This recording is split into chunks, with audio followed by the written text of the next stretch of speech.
there's a cat somewhere in the jungle or something, same size as a leaf, if you can believe it. I mean, think about a leaf. You can fit that in your hand easily. Imagine just scooping up a cat.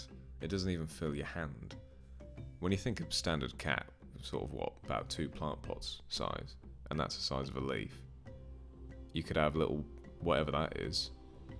What is that? Some sort of, looks like a little kangaroo crossed with a mouse, but that could just scoop it up.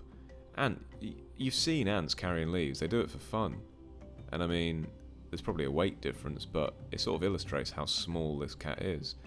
So that's sort of interesting. Rusty spotted cat is what it's called. Speaking of rust, I don't know if we know what that is, really. Do we know what that is? What is going on there? Because you put a bike outside and it goes red. Just goes red.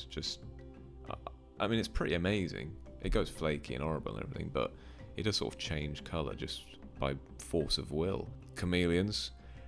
Chameleons are mental. I mean, there isn't a colour. You could give them any colour and they'll say, yeah, just change colour. And I don't know how useful that is, really.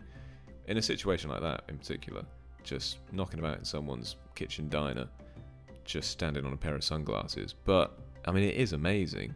You look at that, it's got that in its paws, and suddenly, that's what, electric teal, probably, I'd call that. And it's got that in its locker, straight away. So that there can't be many colours that it can't do. Mugs as well, yeah, these are on the market now. You just pour your tea in there and, I don't know what you get from it. It's not even Snoopy. I mean, that's just a vague dog character. But, I mean, that's something, I guess. Hair as well, that changes colour. You go from brown or blonde to grey, and just getting old. It makes me feel sick, to be honest. You start off looking like that, and you end up looking like that.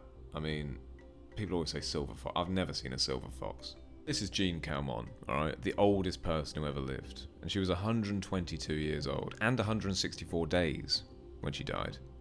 They start counting the days at that point, because, you know, all trying to break records. But when she did die, deaf and blind by that point, so I don't know how bothered she was. But you'd think, with that amount of time in your locker, if anyone was going to figure out how to be a silver fox, it would have been her. I don't know what she was doing, but she looked a mess. But time, you know, it's just, it's terrifying and confusing, and although bollocks apparently as well, because I don't know if you're aware of this, but a load of smart sort of science guys have been saying that past, present and future, it doesn't matter, you know, it's all happening simultaneously anyway, and we just perceive it within our kind of constructed linear framework of time.